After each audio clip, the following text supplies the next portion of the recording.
In 1872, sailors stumbled across the greatest maritime enigma in history. The Mary Celeste, a trading ship that had been on an otherwise routine trip, was suddenly discovered adrift.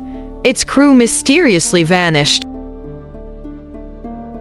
What made this even more inexplicable was that their belongings were still on the ship and completely untouched. Even the cargo was still in place, which only deepened the intrigue. So, what could have prompted an experienced captain and his crew to abandon a perfectly seaworthy ship? Were they victims of a natural disaster, a sinister plot, or something even more mysterious? And most importantly, why has this mystery remained unsolved for over a century?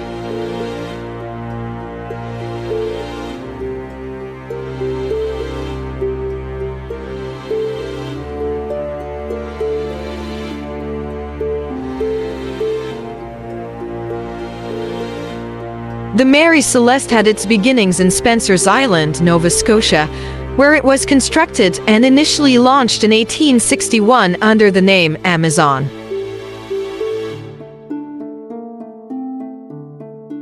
Designed as a brigantine, the ship was approximately 103 feet in length and had a breadth of about 25 feet. With a gross tonnage of 282 tons, it was built to be both sturdy and swift, suitable for long ocean voyages.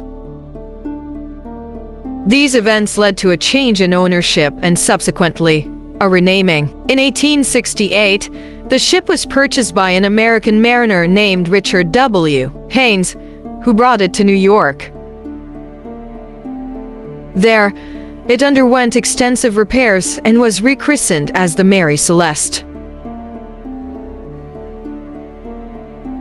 Under this new identity, the ship would embark on several voyages, but none as infamous or as puzzling as its journey in 1872.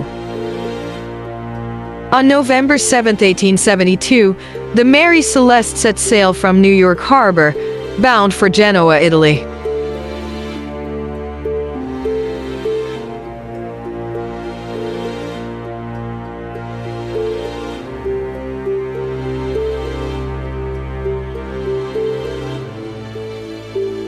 The cargo hold was laden with 1,701 barrels of industrial alcohol, a shipment intended for the burgeoning Italian market.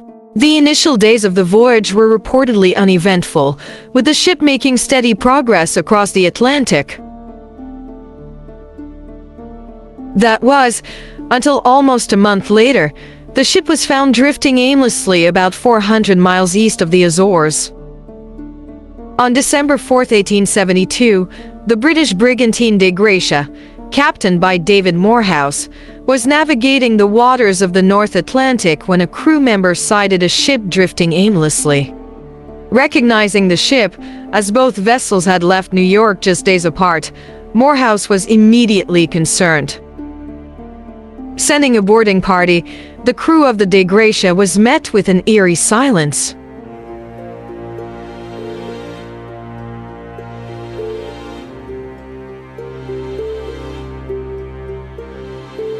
The Mary Celeste appeared to be deserted.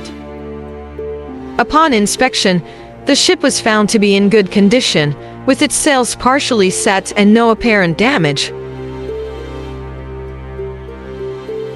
The cargo of industrial alcohol was mostly intact, with only a few barrels emptied.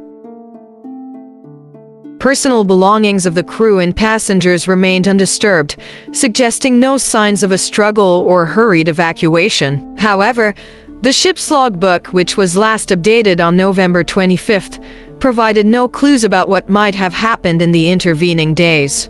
Notably, the ship's only lifeboat was missing, hinting at a possible attempt by the crew and passengers to reach safety. The ship's chronometer and sextant were also missing, vital tools for navigation at sea.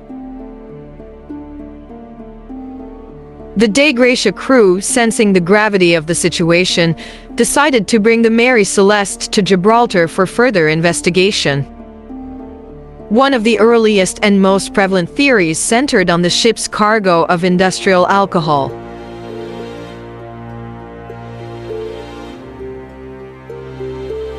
Some postulated that the fumes from the alcohol might have caused an explosion or posed a threat of explosion, prompting the crew to abandon ship. However, the lack of any visible damage or signs of fire on the ship challenged this theory.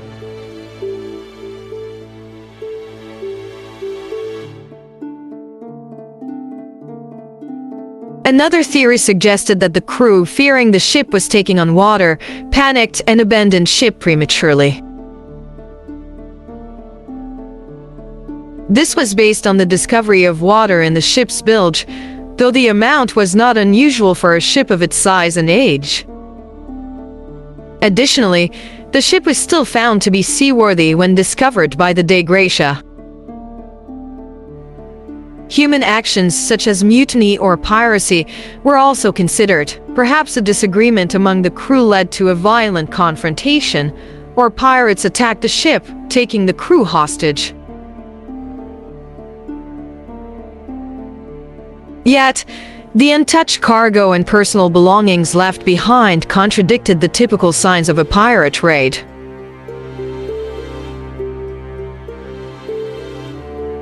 Natural phenomena, like waterspouts or rogue waves, were also proposed as potential culprits. A sudden and powerful natural event might have scared the crew into thinking the ship was sinking, leading them to hastily abandon it. Supernatural explanations, often fueled by the era's fascination with ghost stories and unexplained phenomena, also found their way into public discourse.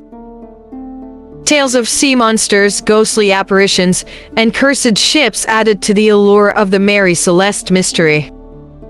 In more recent times, scientific investigations have revisited the case, using modern technology and knowledge to re-examine the evidence.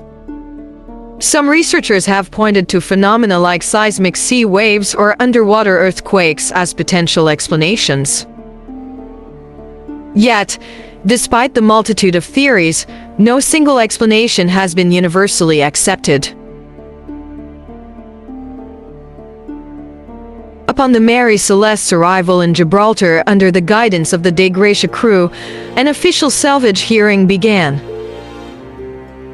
The purpose of such hearings was to determine the legitimacy of salvage claims, but given the mysterious circumstances surrounding the Mary Celeste, the inquiry took on a more investigative nature.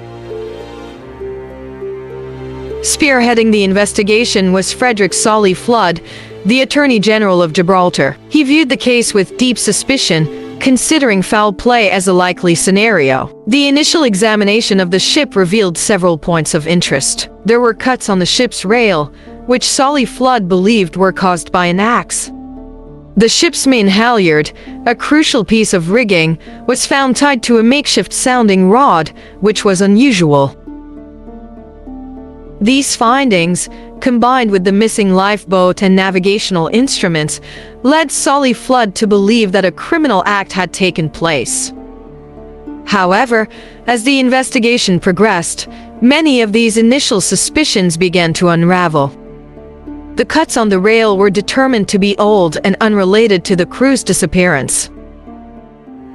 The barrels of alcohol in the cargo hold, initially suspected to have been tampered with, were found to be made of red oak, which is more porous than white oak and could have led to natural leakage. Despite the lack of concrete evidence pointing to foul play, rumors and speculations ran rampant. The crew of the Dei Gratia, especially Captain Morehouse, faced scrutiny, with some suggesting they had orchestrated the entire event to claim salvage rights. However, these accusations were baseless, and the Dei Gratia crew was eventually awarded a salvage fee, albeit a reduced amount due to lingering suspicions. The official investigation concluded in early 1873 without a definitive answer to the crew's disappearance.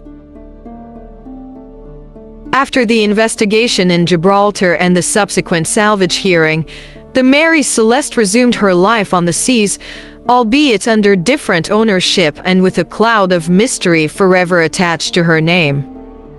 Over the next 13 years, the ship would change hands multiple times, with each owner facing a series of misfortunes, further fueling the belief that the ship was cursed. In 1874, the ship was acquired by a partnership that included Captain George Blatchford. Under his command, the Mary Celeste sailed primarily in the Indian Ocean, transporting goods between ports. However, financial difficulties plagued the venture, and by 1879, the ship was sold again. The subsequent years saw the Mary Celeste embroiled in several accidents and mishaps. These incidents, combined with the ship's infamous history, made it increasingly difficult to secure profitable ventures or find willing crews. By the 1880s, the ship's reputation had significantly deteriorated, and it was largely seen as an ill-fated vessel.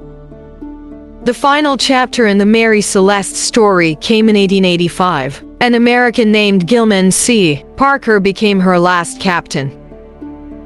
Seeing no profitable future in honest trade for the ship, Parker, along with a group of conspirators, hatched a plan to deliberately wreck the Mary Celeste to claim insurance money. They loaded the ship with a worthless cargo, insured it heavily, and then intentionally ran it aground near Haiti. The scheme, however, was quickly uncovered. Parker and his accomplices were brought to trial, but due to a lack of evidence, they were acquitted. The scandal, nonetheless, tarnished Parker's reputation, and he faced financial ruin and public disgrace until his death. As for the Mary Celeste, her wrecked remains lay forgotten near the Haitian coast.